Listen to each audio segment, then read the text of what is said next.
Yes, the combination of taking a gap year and COVID lockdown has once again given me the chance to catch up on a show that I've been wanting to watch for a while now. I've finally seen both seasons of The Mandalorian, and although I may be late, I'm now here to talk about my thoughts on them. Spoiler alert for both seasons, I'm just going to talk about these two together because I have similar thoughts on both of them.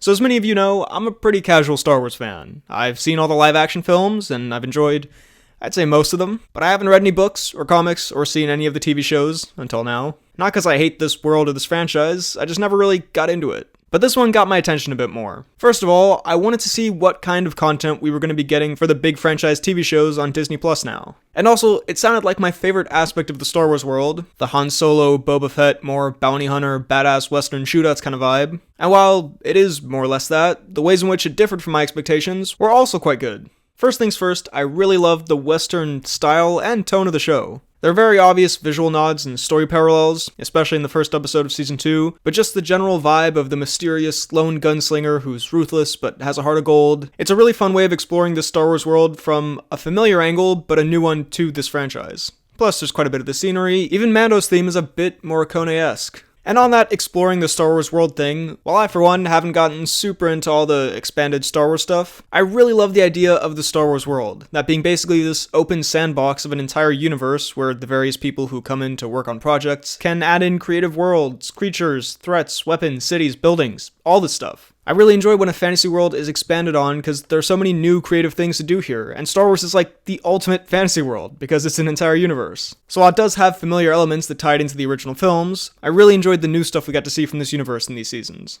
And in general, I also like the way those familiar elements were incorporated. Yes, it's another The Empire is coming back kind of story, but the fact that this takes place after the Return of the Jedi, so we get to see stuff like X-Wing pilots, I don't know their official names, alright, please forgive me, being the police of this world, that's a fun new angle to add to this world. And Bill Burr in episode 7 of season 2 talking about how the people there don't care if it's the Empire or the Rebels, it's just new people on their land. These are ways of interesting depth being added to that very traditional good versus evil story from the original films, and I like that. The show has a bit of a Rogue One feel to it in the sense that it takes these classic Star Wars things from the 70s and 80s, like the Stormtroopers or some of these creatures, and puts them in this more relatively gritty, realistic, or at least modern looking style. So it feels like something that was made in 2020, but the world looks like it still fits in with the original trilogy. It's quite cool. That includes the use of practical effects and puppets and mixing practical effects with CGI, which has kind of been carried over from the new trilogy, and just like it did there, it works very well in combining these worlds and time periods. There's something about seeing stormtroopers with modern effects and in this more gritty world that's just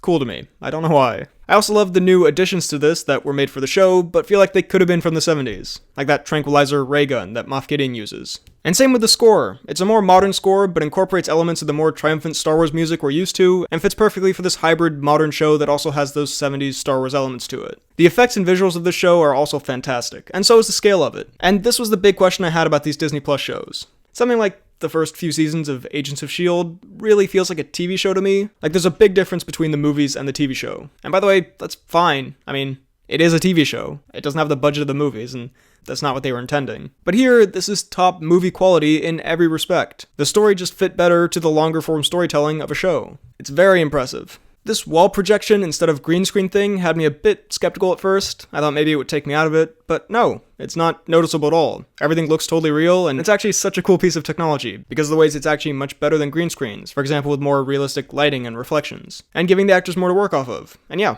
it just looks flawless. I feel like I've gone too long without talking about the cast. Pedro Pascal is really great in this main role. It's difficult to convey emotion when the audience can't see your face, and then also the character's voice is a bit hardened and gravelly and badass, and yet he still manages to do it. He pulls off this likable and badass character really well. Good delivery of the one-liners as well. Great casting choice. Also, man, that armor looks so badass. It takes one of the coolest designs from the original films, and then makes it even cooler with the more shiny chrome style of it. Just awesome costume design. Everyone else, from Carano to Weathers to Herzog to Waititi, are good as well. Not much to talk about there. They give good performances, as you'd expect. And there are lots of fun parts for actors popping up along the way, like Timothy Olyphant and Ming-Na Wen and Bill Burr. Bill Burr I thought was really great here, and it surprisingly didn't take me out of it to see someone who I'm so used to seeing do comedy in this fantasy world. He fit in quite well in the more gritty, bandit, adventure type of storyline he's a part of. Like if he was a mystical Jedi or something, it might be a bit hard to believe. And he was quite good in his moments in Season 2 where they build in his character a bit more. Giancarlo Esposito, while very good, this is probably the least impressive of his performances in the 3 shows I was watching simultaneously featuring him. Not because of him, but just because this character is less fleshed out or deep than Gus, or even Edgar from The Boys. It doesn't feel so much that they had the really perfect part for this actor. They just had a pretty standard Star Wars bad guy and they were like, find someone pretty intimidating. And to his credit, Giancarlo does pull that off, and it's fun to see him in maybe a bit more of an over-the-top role compared to how serious we're used to seeing him in other stuff. But yeah, I guess maybe I was expecting something more crazy when I saw it was Giancarlo Esposito, but it's a solid villain all in all. Now to address the elephant in the room, the tiny, adorable elephant, Baby Yoda is clearly a stroke of genius marketing-wise. I don't think the show would have gotten the publicity it got if it weren't for Baby Yoda, but I also think he fits into the story well, and actually makes for a very interesting story that when I first heard the show was announced, I wouldn't have expected. But building it around Mando protecting this kid and returning him to where he comes from is kind of brilliant. Was it originally to sell toys, like a lot of stuff in these blockbuster projects is? Yeah, maybe. But similarly to Baby Groot, who this was clearly heavily inspired by, although it may have been to sell more plushies, it actually is worked well into the story, so I don't have a problem with it. Plus, I mean, yes, he is adorable. Speaking of the story, we'll get to the negatives later, which primarily revolve around the storytelling, but I did feel after a few episodes, it started to get me emotionally invested. You get invested in Mando's fatherly relationship with Baby Yoda, and you want them to succeed, and it gradually reveals the villain's plans in an effective way. The whole helmet aspect of the story, although you immediately know he's going to take it off at some point when it's introduced, when he does do it, it makes for some very effective moments, especially in Season 2 when he takes it off for the face scan. And I also absolutely love that this is only 8 episodes per season, and some of the episodes are short as 30 minutes, because it feels like it wasn't drawn out unnecessarily at all. It's all pretty tight and just the story they wanted to tell, instead of trying to fill a certain number of episodes that doesn't fit the story. Something else I enjoyed about the show is that it is really action-packed. They did not skimp on the action here. There's like at least one major action scene in each episode. It's actually pretty incredible. Again, this really does feel movie quality with the visuals and action scenes and everything. And the action is great in general too. Well shot, well edited, good sound design, exciting, cool and badass thanks to Mando's different weapons and his general gunslinger style. There's some variety in the action. For me, my personal favorite action scenes would be all the prison stuff in Season 1 and that action scene on top of the transport in Season 2. That had a really fun Indiana Jones type feel to it. Also, it's a bit brutal, or a little more than I was expecting. I mean, blasters are a good way of killing lots of people with guns in a PG way, because it's so cartoonish and not that violent seeming, but when he stabs that stormtrooper and then snaps the other one's neck, damn. But yeah, I enjoyed that even though this isn't The Boys or Game of Thrones, you still see that Mando can be a cold-blooded assassin when he needs to be. The show also generally balances the fan service pretty well, I'd say. Again, I think there are just some clever uses of Star Wars universe stuff, like X-Wing rebel guys being the cops of this world, and some other stuff, like going back to the Mos Eisley Cantina, didn't seem that egregious to me. Plus, there are some fun little inside jokes here and there, like the Stormtrooper's aim. Those are pretty funny. Season 2 really steps up the fan service with Ahsoka, Boba Fett, and Luke Skywalker all showing up. Although again, I didn't really have a big problem with that either, because to me it felt like it fit pretty naturally with the story. Like the Boba Fett thing, maybe its connection to the main story was a bit contrived and loose, but it didn't seem that forced into me. And I also thought it was pretty cool that they got the same actor back, and his big return action scene was actually pretty kick-ass. And again, all of this is coming from a non-Star Wars fan, so I feel like a Star Wars fan would really be going crazy at some of this stuff. Like Ahsoka Tano, I've seen that character before, but I know little to nothing about her, so some of this stuff is a bit lost on me. I'm sure it was very cool to big Star Wars fans, but I also think that puts me in a good position to say that as someone who this fan service doesn't really work on, I felt it was worked decently well into the story. I do have some problems with how this story progresses, and we'll talk about that in a little bit, and while it is prevalent in episodes like the Ahsoka Tano episode, it's not a problem with her character and that fan service, and more with the way the story unfolds in general. But yeah, we'll get to it. So generally, fan service done pretty well. I don't think there's anything inherently wrong with putting in stuff that'll get fans super excited, as long as it fits well enough into the story, and I felt it generally did here. In terms of that Season 2 finale, we'll get to Luke, but I thought it was a great finale. There was a badass fight scene involving the Saber and Mando's Beskar. The Dark Troopers are pretty cool action-wise, and I thoroughly enjoyed that fight as well. And Mando's goodbye with the kid was genuinely sweet. Kinda felt like this could have been the end of the whole show, to be honest. So I'm curious to see what kind of plot the next season will have without Baby Yoda. And then, let's talk about Luke. Look, story-wise, I think it works for him to show up. It doesn't just feel super cheap. It fits in the story. And that action scene where he's tearing through the droids is great. Maybe would have gone for a different score choice, but maybe that's just me. And then there's the de-aging CGI. And I'm sorry, it just still looks awful. I don't know if they'll ever get it perfect. The best it's been so far was Kurt Russell. Pretty much everything else has just been very noticeable. It's that uncanny valley thing. The closer you get to perfect without it being perfect, the more upsetting it is to look at. But this actually felt like a step back, because oftentimes I'm thinking, okay, I know it's very off-putting, but I can't exactly tell you why. But here, I mean, his lips just didn't move like a normal person's. And it doesn't help that in an effort to do a stoic post-Return of the Jedi Luke performance, it comes across very weird and awkward and robotic, which adds to the feeling of this being a computer CGI man. Just get Sebastian Stan, or another actor. If he has the haircut, the attire, the lightsaber, the missing hand, is accompanied by Star Wars music when he reveals it's him, refers to himself as a Jedi, and looks enough like Luke, I think we'll put together it's Luke. Or just don't show his face at all.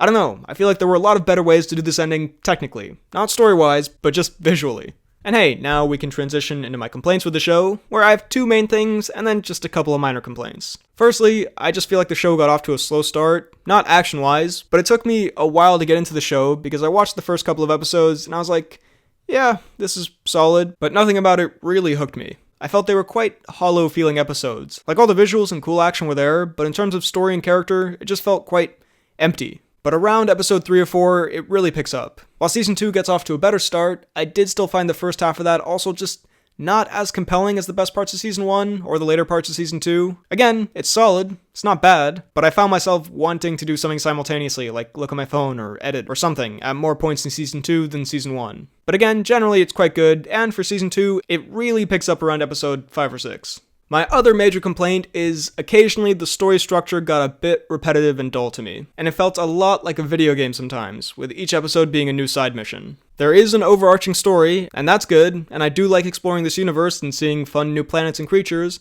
but I would have preferred a bit less unrelated side mission stuff, and a little more overall main story stuff for a few of these episodes. There are just so many times where Mando shows up somewhere and he's like, I need help with this thing, and the person goes, I'll give you the info you need, but only if you defeat this thing, or retrieve this item for me. Again, just feels very video game-esque. And then he goes and does that, and then gets the info he needs, and it starts to make a lot of the episodes feel a bit formulaic and predictable and villain of the weekish.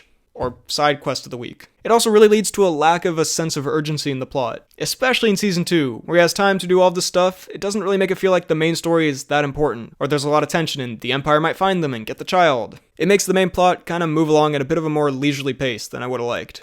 It's not awful necessarily, and leads to some fun episodes. I'm just saying, I think if they got rid of 1 or 2 of those side mission feeling episodes and tied them more into the main plot, it would have kept things moving more and not gotten as repetitive. Also, some of the action scenes feel a bit video game boss fight-esque, like the giant sandworm in the season 2 premiere. But again, I want to stress, the action is phenomenal in this show in general, and even those few action scenes that feel a bit predictable are still visually great. Also, this is one of the minor complaints, but in season 1, Baby Yoda fixes a life-threatening situation via the Force one too many times for my liking, where by the last time, it goes from a cool character thing and a way to convey this child's powers to, okay, this is starting to feel like just a cheap way for the writer to get out of a tight spot. But, in conclusion, The Mandalorian, while not perfect, is a damn good show. It's action-packed, fun, filled with likable characters, it's a new look at the Star Wars world, one that will be enjoyed both by huge Star Wars fans and just the average person looking for a good adventure show. Yes, it can get a bit formulaic, but I thoroughly enjoyed it, and I'll give Season 1 an 8.7 out of 10, and Season 2 an 8.5 out of 10, and here's how my rating system works for those who don't know. Alright, and now it's time for the first ever BHL Hudson Reddit segment. This is the part of the video that I'll do once in a while, where I go through stuff posted on my subreddit, link down below, talk about it for a few minutes, should be fun. Alright, take it away, IRL BHL.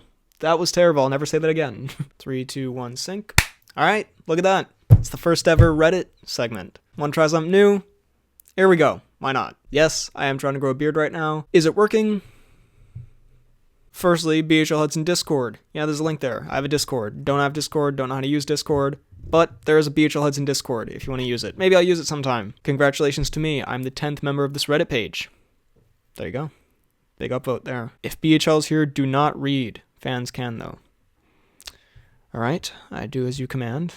Happy New Year. If 2020 was a scented candle. Yeah. That's pretty accurate. 2020 was pretty, trash. I mean, I had a pretty decent year personally speaking. But for the world, yeah. Pretty garbage year. Also, does this lighting make me look really, like, red? Can you tell that I don't usually do this? Fuck it, we'll try that. One of the first memes I made. Yes, in fact, this is me and the boys.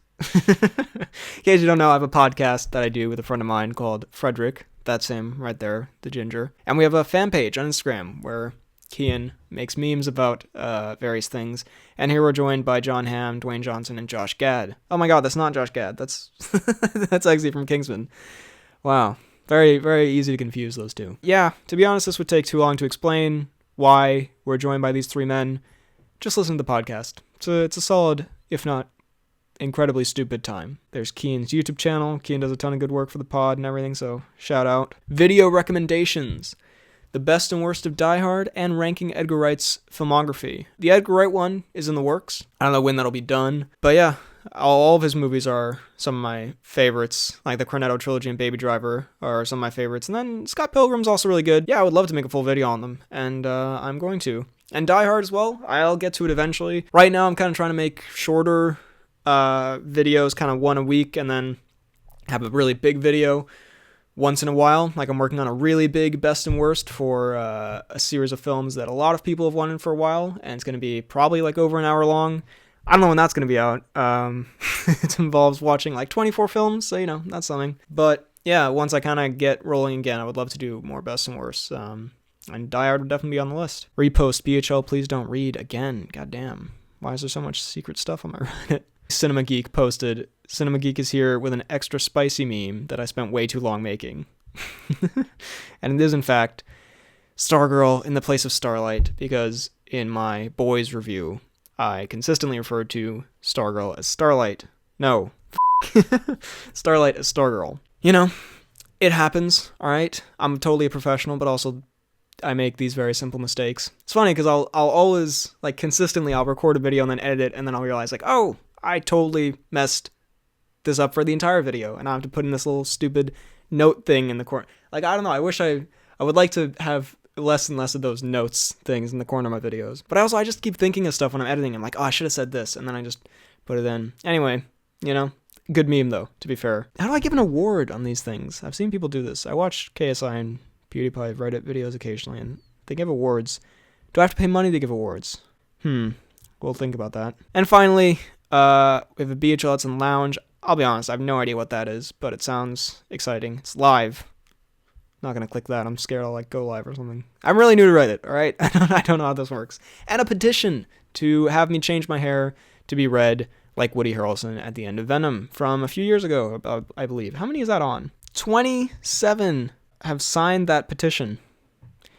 You know what? That's better than I was expecting. I might have to do this eventually. I will never dye my hair, but maybe I'll get a red wig or something. 27. So if you want to sign that, check out the Reddit. So that's what's on the Reddit at the moment. So that's pretty cool. So post stuff on the Reddit, link down below. You want me to talk about a movie, talk about some news, post a meme, whatever. I'll look at it, post it down below, do a little segment at the end of a video or something. I'm a little new to this, so hopefully as these go along, this will get a little bit more natural. I'm not new to this, I've done it before, but it's not exactly my comfort zone, but I'm hoping to get better at it because, I'm trying to change the channel up, expand it in different ways, might do some different things. Is the TV stupid? Tell me if the TV is stupid, because it looked cool in my head, and now it suddenly doesn't.